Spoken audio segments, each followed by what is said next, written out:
But if we could see the light at the end of the tunnel, here's what it might look like. What's so important to me about this particular article was this section down in here, in this article here, where he's talking about this circuit that ran on cold electricity, and where Tom Valentine was able to put his hand in a bucket of water with the light bulb and not get shocked. This obviously was something that was completely different and new, that you can't do that with ordinary electricity. And that's what fixated my attention on this, that there was some genuine phenomena going on here that was unusual and important. And it had nothing to do with the motor. That's what was so important, that stuck in my mind, and which is why I continued to search for the answers of what this technology was. If you want to go to the next slide. This was the second article that came out. Miracle No Fuel Electric Engine can save public $35 billion a year in gasoline bills. And this talks about the motor. And just to show that this is a photograph again from May of 1973. And again here you can see in this thing he's got these pulleys off to these big generators.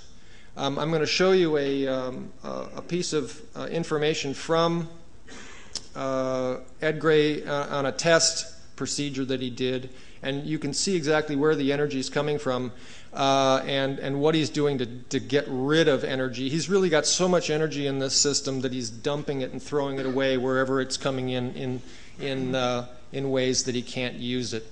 But I just wanted to show you that essentially the way he closed the loop on this was with external generators, because most of the free energy showed up as mechanical energy. Go ahead to the next one. This is a sequence of proof sheets that I got from Tom Valentine. And just to show you a few of the images, here's Tom with his finger in the water with the light bulb. Here's Ed running the free energy circuit that doesn't have the motor in it. You can see in the background here in some of these photographs, tons and tons of math on the chalkboard. They're just trying to figure out what the heck they've got, and they're trying to explain it to themselves using Ohm's law and all kinds of standard formulas, and hopelessly lost in all of this. Here's some of Here's the classic image of the repeller magnet here. The magnet's a couple feet off the ground. Here you can see the math on the board here behind Gray.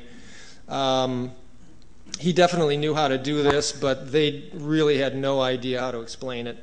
Go ahead. Here we have, and you can see in this picture here and in this picture here, this is the #1 machine that was built in 1961, and you can see with Ed's smile here, this is the one he's so proud of. This is the big breakthrough. And again, here's Fritz Lenz with the magnet repelling. This is an earlier version. Obviously, the repeller discs that Norm's showing here are a later version. They're much larger. But here they're popping magnets that are about the size of the ones that are in the motors. But you can see that there's a tremendous amount of work being put into these things even in the early years, and multiple models. Everything that you see in these photographs was confiscated by the DA's department in Los Angeles in 1974, and he never got any of these materials back. Here we have a document from Ed Gray. You can lower it a little bit because there's space on the bottom here, yeah. And again, it says here, this is very important, and because we kept seeing these these references to something else that was not mentioned in the motor patent. And here it says, development of a high voltage DC power for operation of the EMS motor incorporates a specialized high efficiency, high frequency inverter developed by Ed Gray Enterprises. And that its operating frequency is 6,000 cycles, etc., and that he can run other various types of appliances just with the inverter. So here again we have evidence that he was not just he's not just dumping capacitors into coils, and that's not the technique of the machine presented here. So the other irregularity that I could see is that this is clearly the image of a triode, a vacuum triode. The device is described in the patent as a one-way gate. And of course, there's nothing here that represents the grid and how to control the grid on this thing. So I just said, there's too much missing here. We need to still understand why, if this thing is doing what it's supposed to do, what effect is this thing capturing?